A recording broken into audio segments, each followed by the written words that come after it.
Hi guys, I'm Sonal and welcome to my channel. Today I'm making another interesting recipe which is a masala papad.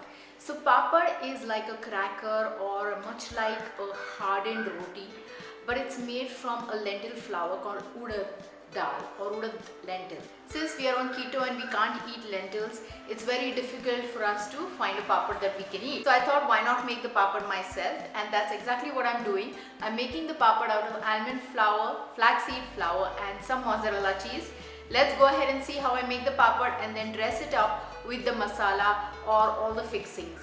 Here I have some coriander and green chili paste. This is about half a teaspoon of turmeric powder. This is 1 tablespoon of almond powder or almond meal, and this is 1 tablespoon of flaxseed powder, half a teaspoon of cumin powder. This is our coriander, so this is about 2 tablespoons, and this is 1 tablespoon of mint. So you want to take twice as much coriander to mint.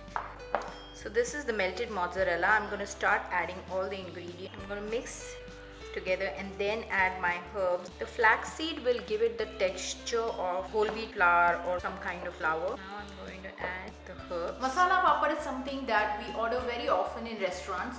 So here the papad or the cracker is deep fried, and then some onions and tomatoes and sometimes even some save, which is crunchy lentil deep fried fritters kind of things, which are really small, are added on top for crunch. And it's a wonderful snack because it's light. It also keeps you going until you're waiting for your food, and it's tasty. This I'm adding a pinch of salt because the cheese already has some salt, so you don't want to over salt it. Now I'm gonna make it into a log and make about 3 pieces out of it. So now let's start rolling this. So I've taken a sill pat here and I'm going to roll it on that. You can take a parchment paper if you want. If you don't have a rolling pin, you can use any round bottle, and this is how you go about it. You just turn it around from time to time.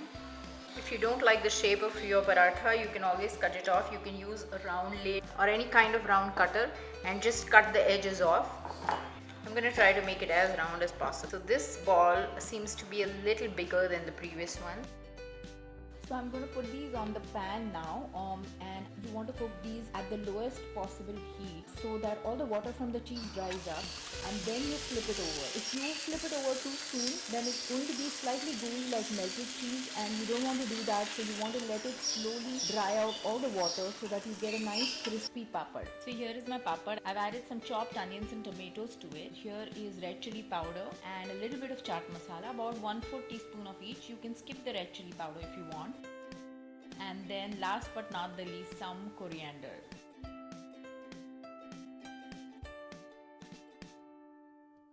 So our masala papad is ready and I'm going to give it a try.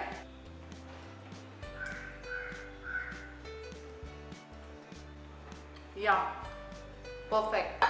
It's nice and crisp because I let it go on a slow flame for a long time. So the cheese lost all the water and was crisp.